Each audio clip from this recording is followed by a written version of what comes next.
Money in the Bank pay-per-view. We knew this was going to be good. Obviously, hot crowd, East Coast. Whenever it seems like nowadays, whenever you go to either a big city or at least near the top, or you go to the East Coast, it's going to be a smarky crowd, and they're going to be loud. They're going to be boisterous. They're going to make the show that much better. And most of the time, they do.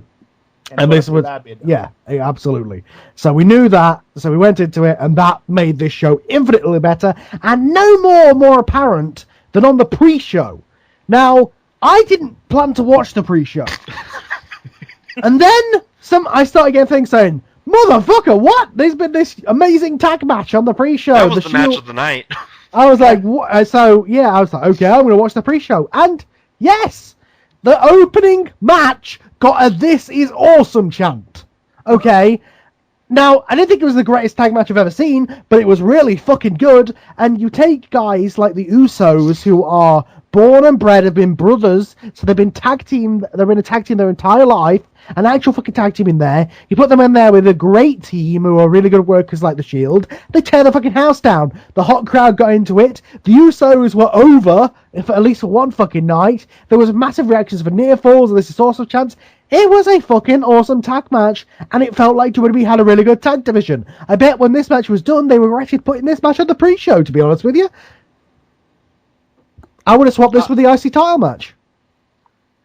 I was surprised it actually, it was actually on the channel. Like I didn't know that would happen. Normally they have, Yeah, they've changed that now. It's not just the YouTube now, is it? It's the actual pre-show. I think for a while now WWE has some good kickoff matches. Yeah, on their pay-per-views. Well, not this good. This was no. But and I know that half of that was the crowd, and I do know that. But it was solid. This crowd wanted to be there. They wanted to be into the show, and this was the first match I saw, and they got super into it. But the fact that the Usos, we were saying, wow, the Usos, none of the other crowds reacted to them because they've just been on Superstars for a fucking year. Nobody's seen them, and they come out of nowhere just because WWE need a face team to face the Shield, and they got this kind of reaction for this kind of match.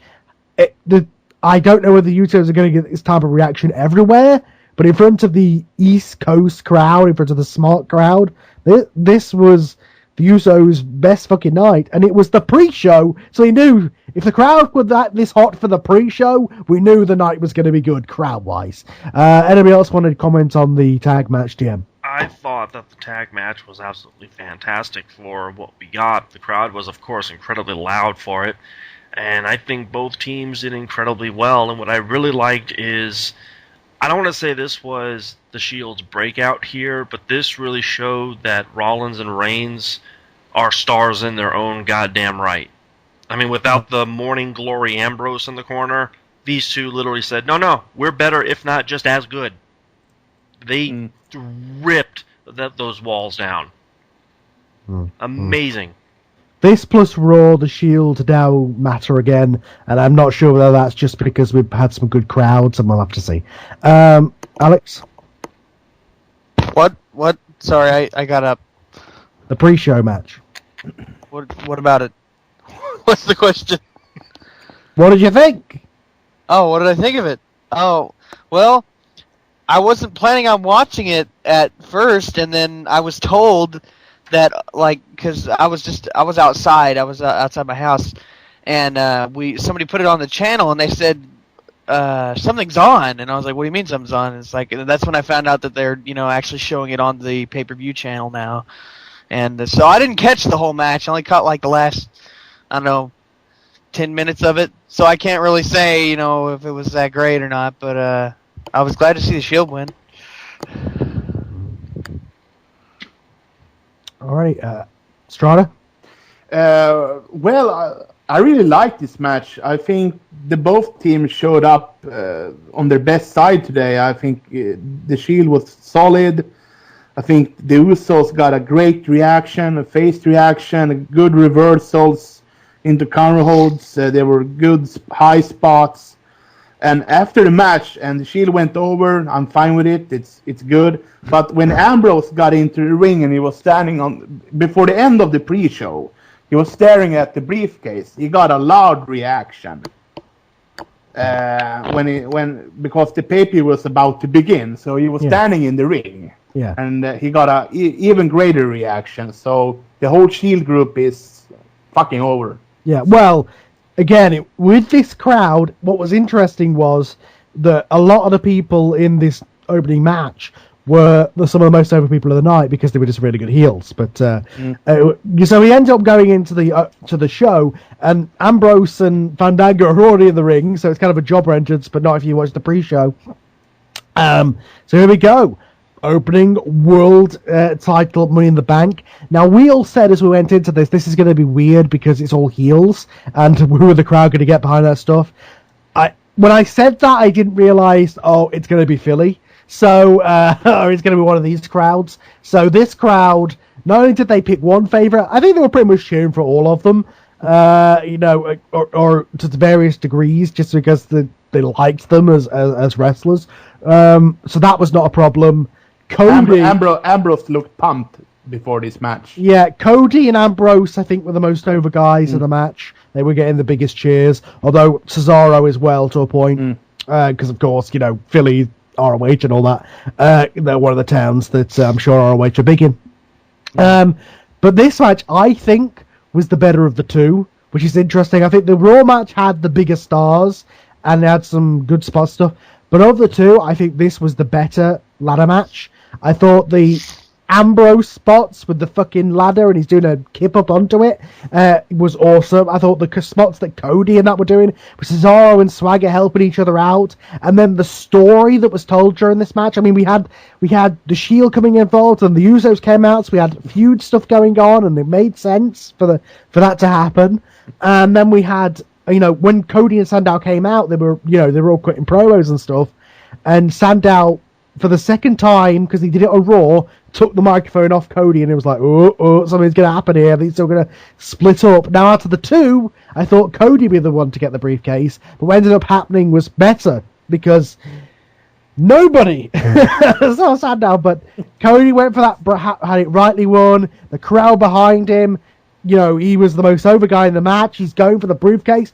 Sandow dumps him off. Sandow takes the briefcase, and right there, Cody Rhodes and Damien Sandow matter again. He got massive heel. Yeah, I called it. Absolutely. With this crowd who haven't been reacting correctly, when they needed to react correctly, they reacted perfectly, and they did it for this. It was superb, this match, and the ending was so good in that now, just like last month, they've done a superb job of taking two guys who weren't really doing much, and in one match, Cody became a big star and the MVP of this match, and has become an over face, and Sandow was an over heel for fucking over his best friend.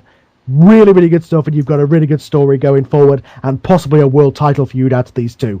Loved this match. Yeah. Maybe even a storyline or an angle between the match and the briefcase involved in it. Oh, they're already doing that.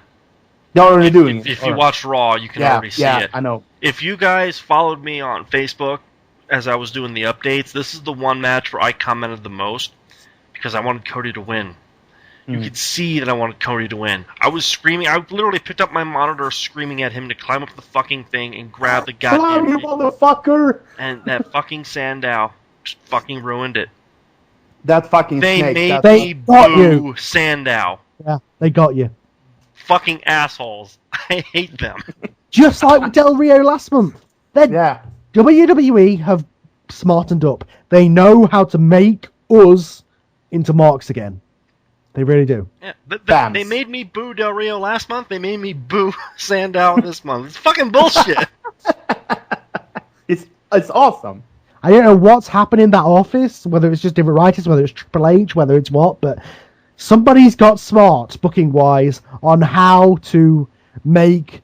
you heard it, and we'll get to it when we get to the match later on with Paul Heyman. WWE have learned how to make smarks who think they're... these high above and will cheer and boo who they want, not WWE tell them, but then they found a way to manipulate us and make us cheer and boo for the right people. By just the last couple of pay-per-views, they have smartened up. It's taken a long time for them to do this, but they finally realized, I think probably after Miami, that was last year. After New Jersey this year, I think they've learned they can no longer ignore that segment of the audience. So I think WWE have got smart lately, and it's working. Whether it lasts until April, we'll see. Alex, your thoughts on this match? I liked it, and I was happy to see Sandow win because he was the guy I was pulling for. I thought it was badass that everybody was going for Cody though, because I wasn't really expecting that. But I mean, it was like there was a face turn in the match because even the announcers were behind Cody, and why the fuck would they be behind anybody in that match?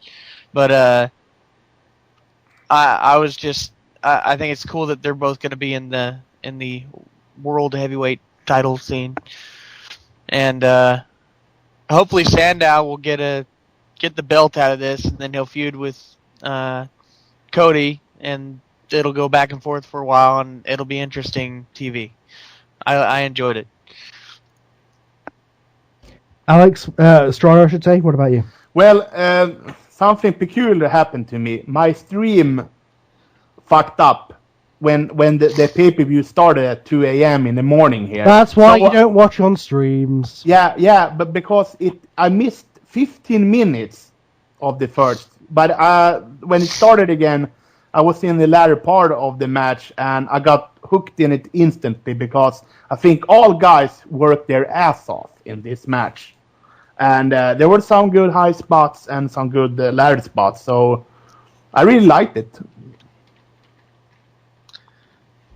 Alright then, so then the next match we got was the Intercontinental title match. It was... you don't even know. Curtis Axel! Why can't I think of his name? Curtis Axel with Paul Heyman against The Miz.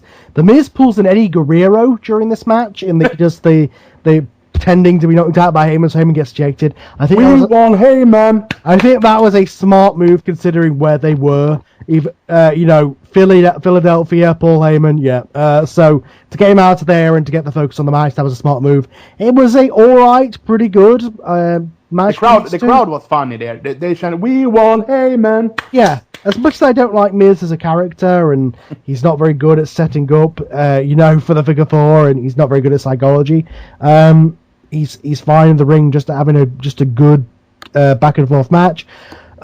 This was fine. Won clean, did Kurt Axel.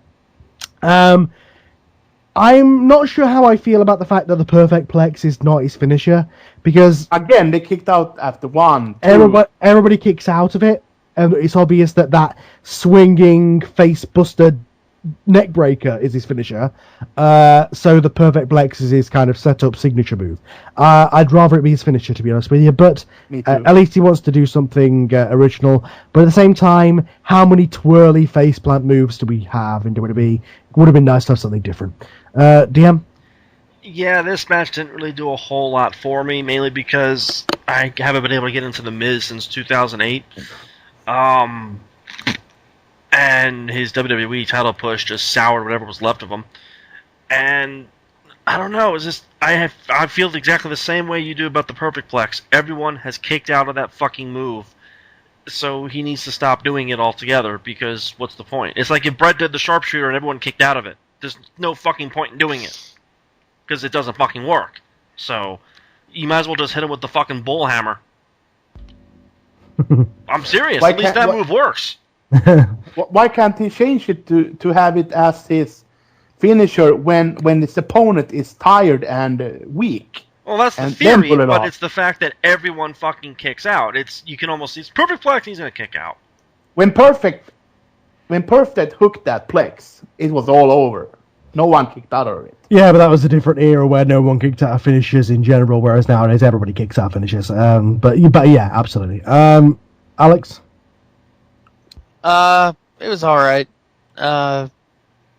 Curtis still isn't doing a whole lot for me. I'd like for him to, just because he's Mr. Perfect's son. But Miz needs to quit being a face forever. With all these face turns lately, I have to hope that guys like Orton and Miz, who have been lackluster faces and need to turn heel, will turn heel. Because since now we've got, Ziggler and all these other guys who have turned face and are working as a face, I think it's time, and Brian and guys like that, I think you need to make Miz and Orton heels to counter it, because they are far better at doing that job. I didn't get into this match a lot. I don't know why, because it's the Miz. There's something with that guy. He's too cheesy as a face. He's too over the top. And I heard they said this week, what it is his mannerisms as a babyface are no different to his mannerisms as a heel. He's still a over the top. He's like a obnoxious, cocky shit, but we're supposed to like him for it now instead of hate him. That's the problem. That's wrong. He needs to be. He needs to sell more. He needs to be more sympathetic to the crowd when he's hurt. Like, give me the energy so I can do the comeback and get some babyface heat. I don't believe in his character. I think he needs to go away for a while and reboot. Come with something new. I can't invest in this guy for something. Curtis Axel, I think he needs a little bit more time. He got a reaction from the crowd because Mr. Perfect Son and all that. But nah. Sorry. I'm enjoying Axel. I like his entrance. I like his push. Yeah. He's doing pretty good in the ring, Yeah. Anyway, so then it's the Miz. Yeah. Well, we go ahead and get into next the Divas title match. Oh, this sucked so bad. And AJ just wins. It was nowhere near as good as their match last month. AJ just wins. I'm not sure what the story is going to be now, and I don't know who the hell is going to challenge AJ now. But okay, AJ keeps the belt. Let's just move on. Guys, I heard a rumor. I didn't think it was that bad. It wasn't horrible. It just wasn't last month, and it just wasn't anything special. Just meh. So there we go into Jericho versus Ryback, and of all the matches, even the Divas matches, this is what I didn't give a shit about at all. Ryback wins, but the whole idea of making him look strong in this is completely backfired, as it was by a roll-up. Oklahoma roll. So, no, a roll-up. What's a roll-up? Okay, a roll-up. I honestly do not know what the fuck they're doing with Ryback. I feel so bad for him. I don't... It's just like he was on top of the world, and now he is nowhere. He's fighting fucking Jericho. The last 10 months, they've done everything they can to fuck him up royally, do everything wrong they can with him, and now he needs a roll-up to beat Chris Jericho. They pussified him. Like, Jericho is obviously a legend and all this stuff, but Jericho's job right now is to job to the younger guys. If you're going to make Ryback look like a monster and get him back on the map, you have him destroy Jericho and beat him dominantly. You don't have him have to use a freaking schoolboy on the guy half his size and twice his age. That is ridiculous. Anyway, DM, do you have any thoughts on this one? My thoughts are flush the toilet. I'm dead serious. If Jericho wasn't in this match, it would have sucked worse. I mean, when the match is 95 Jericho, 5% Ryback, you have a big problem. It should have been Ryback killing Jericho. It was the other way around. And just the fact that Ryback won by a roll-up kind of insults my intelligence a little bit, because this is Chris fucking Jericho. You know what I mean? It's not like it was Bret Hart or Guerrero or Malenko rolling up. This is Ryback. It was a very, very bad looking roll-up as well. It didn't look like it would keep anybody down for a 1 count. I think Zack Ryder could have did a better roll-up. Alex? Fuck it. It's a piece. I am so sad for Ryback, because I was really high on that guy when he first debuted, and what's worse is, and I'll get into it on SmackDown, but they're doing something more with Jericho and Ryback. So, oh god, I don't know where they're going, but how could they? Jericho's leaving over for Fozzy. Yeah, Jericho's comeback this year has been the most unimpressive thing. Like, he's come back to put new guys over, and instead of working good programs with like Punks and Bryans and things like that, well, he did do a month with Punk, but he's been working with Ryback and Fandango. Like, geez, poor guy. Something I'm sure Jericho doesn't have a problem with it. I'm sure he enjoys. I know, but putting over the younger guys. It's just been the problem's been they've just put it with people who have absolutely almost nothing going on. They've not been particularly good feuds, and the results have been meh. You know? Yeah. No. Strada, you got anything on this one? Yeah, I can't imagine or fathom that they made a 6'4", 291-pound man who is chiseled like a stone and built like a Mack truck, being pussified to this degree that Ryback is. This dude. Have you ever watched how WWE treat Big Show? Yeah. Wait a minute, Carl. This dude, I can say within 3 months from now, this dude is gonna end up in TNA as Ryan Reeves. Yeah. I really hope that doesn't happen it. because he's stuck with him as long as he has. Yeah, but they're gonna fuck him down the toilet. He finally had a good thing going, and bad booking has just destroyed him. Hopefully he can come back from this. Alright then, so then I believe it was the WWE title match. Am I wrong? Am I missing something? No, that sounds right. Okay. The WWE title match, Mark Henry versus John Cena.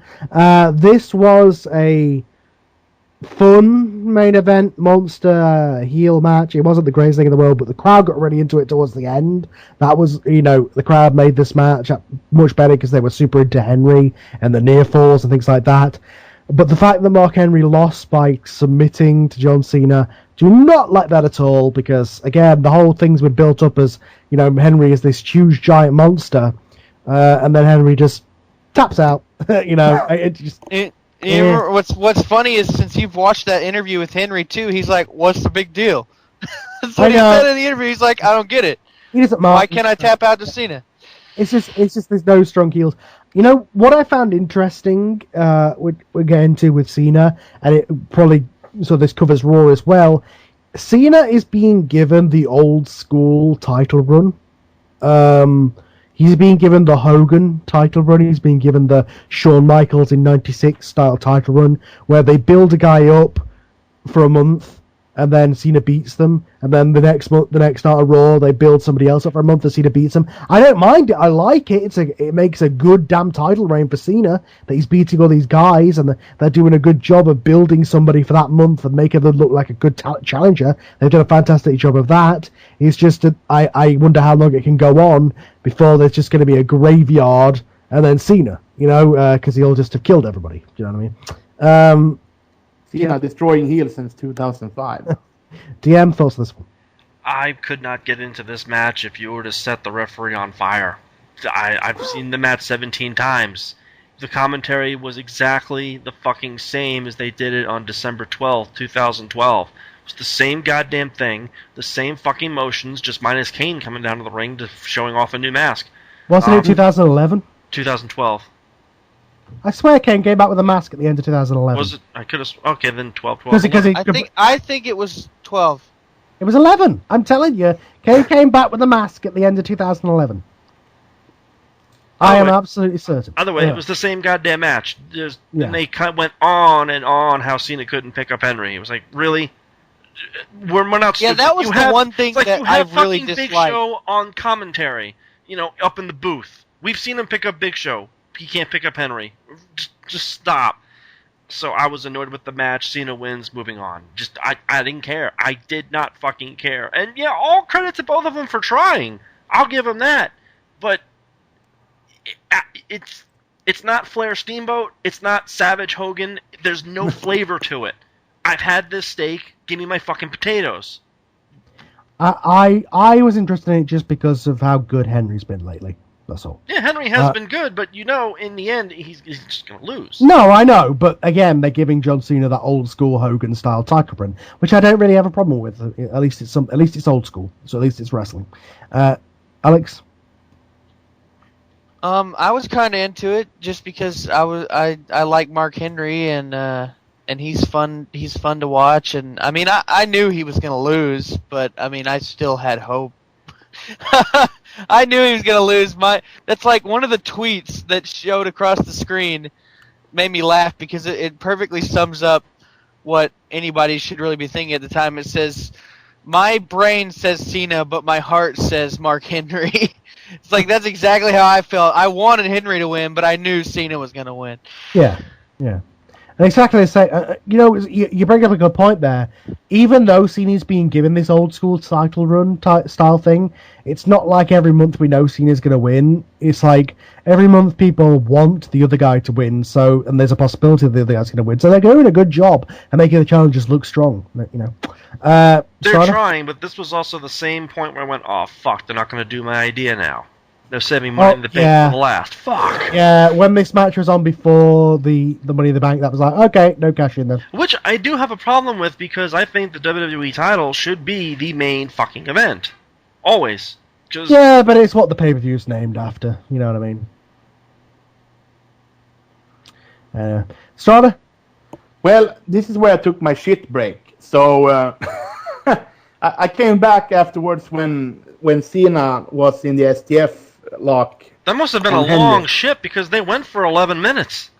Yeah, it was hard in my stomach. No, Cena must be the only guy who could apply the STF and look bad. I mean, the guy doesn't hook the STF like you do in the Indies. I mean, he just laying on top of Henry with his hand clapped on his mouth. And but he's been doing the same thing for 6 years. He's not going to change it. He suck at that. Stop it. Damn it. I hate that guy. Destroying heels in 2005. Abado! Anyway, so then we get the main event of the evening, which is the Money in the Bank. We didn't do the world title match. No, we didn't. Okay, I said what we're missing. And nobody answered me. Anyway, the world title match. Wow, echo. The world title match, which was Alberto Del Rio defending against Dolph Ziggler. I predicted the ending of this one exactly, in that I thought that AJ would unintentionally cost Dolph, except it was a little more straightforward than that. She came down, she hit Del Rio in the face with a belt, got Dolph DQ'd. Interesting stuff here. She even came out to her music. That's good. But the actual match was very, very good. These two, again, just like a Raw, these two always have a great match together. The crowd was super into Ziggler, which really helped. And good stuff here. And the AJ costing did not mind ending a DQ because this was a good story that was being told that would go on to Raw. And at the end of the day, it's what I wanted to happen because you need to have Dolph dumping AJ and having a feud with AJ in order to make him an actual face because he can't hang around with heels and be a face, you know what I mean? Damn. This match was awesome. These two work so goddamn well together. It is just amazing that they had a match like 3 weeks ago, or actually no, it was 4 weeks ago, and they still captured that magic. Just now, it's easier to see. Del Rio's the bad guy now. We got to boo him, and it all worked. The finish, though, not that I have a problem with it. It was a little weak. I think it would have made a little bit more sense if maybe the ref was not blatantly watching her hit Del Rio, and then her turn around saying, "Oh, I didn't mean it." You mean if Biggie Langston did some shit and the referee got his attention and she hit Del Rio in the face? I think I would have liked it if maybe she would have accidentally hit Ziggler and that would have cost him instead of her hitting Del Rio, because then if the referee didn't see it, would Ziggler have pinned him? Yeah, he would have. That's where I think it got a little weird. Yeah, but it was a fine finish to get a Dolph pissed at AJ, you know. It worked, don't get me wrong, just I think it should have went another route. Maybe. Like accidentally hit Dolph, not accidentally hit Del Rio. Yeah, I know what you're saying, yeah. That might have looked better, yeah. But no, I thought it worked. Alex Strada, any thoughts on this one? I didn't think it was a bad match. I thought it was pretty good, and I don't know that I don't think I predicted the outcome at all. But well, you heard me say it on the show last week, so it had to be in the back. Yeah, of your mind. I think it. I'm sure I was thinking there might be some interference with AJ, but yeah, because I remember saying that Del Rio retained, but I didn't know how it was going to happen. So I'm just glad to see that Dolph will be going somewhere from this, and now I'm not mad that they took the title from him anymore. I just hope he can. This is kind of going into Raw, but I hope that he doesn't go into a feud with Biggie now. I hope. Anyway, Strana. The first word that come to mind is gel. Del Rio and Ziggler is magic. It's money. They work so well together, and you get a feel from Ziggler who got that Ricky Morton feel like when he's reaching his hand for the crowd or looking to the crowd, and you can sense the crowd has empathy or sympathy for the guy, and he's not quitting. He's got that HBK fighting spirit. Like you can say, okay, it's another blow to the head. This one is over. No, it's not. The match goes on. All right, you want to root for the guy. I mean, the guy is gold. He doesn't make any mistakes. The timing is perfect. Dolph Ziggler is going to bigger and better things. I'm really high on Dolph and Del Rio. Okay, so then the WWE Championship Money in the Bank match already gets a super pop. Brian gets a super pop. Fucking all the people in the match get a super pop. So it's Punk, of course. So then we go into the match, and this was an awesome Money in the Bank ladder match. Don't think it was quite as good as the one, the first one, but I thought it was good. Orton wins. Simple. I see why they put this match last for that reason, because if you had had this match before the WWE title match, the crowd would have been deflated to the WWE title match because they would have been pissed off that Bryan didn't win the briefcase. So yeah, I can see why they did that. It was kind of a sort of ending to the pay-per-view, because we all thought, oh shit, here we go, Cena and Orton again and all this stuff, but it looks like he's going to hold on to the briefcase for a while. We might still get DM's idea next month, and as it's being predicted in the dirt sheets right now, we might still get that, but because it's been so widely predicted, we probably won't get that, because Vince is like, fuck it, we're not going to do what they say, because they know all about it, But if they want to turn Orton heel, absolutely, you do what people are talking about, which we'll get to on Raw. Maybe it would have made this pay-per-view more important if he had done it here. But Orton just winning, whatever, we kind of... There were some sick bumps in this match. Oh, absolutely. As soon as DM said it last week, though, I kind of knew that he was right. It's just, the story stuff may still come, but at least we're getting the match we wanted. And again, we'll get to that on Raw. DM? As I said, this match was nowhere near as good as the first one. Just because I don't think the guys gelled very well in this bout. I mean... For some reason, bigger guys who have to take care of their bodies more, whereas the other guys they literally will do anything to get higher up the card. I mean, I guess, but maybe it was just me overlooking it. But I saw Sheamus and RVD; they don't like each other in that ring. They were hitting each other hard. And then Orton got involved, and him and RVD were hitting really, really hard. Then Punk and Bryan were kind of going, all right, let's let them fuck each other over. There were a lot of receipts being cashed in. I did not see the Paul Heyman CM Punk thing coming at all. I didn't see him turning on him at that fucking show.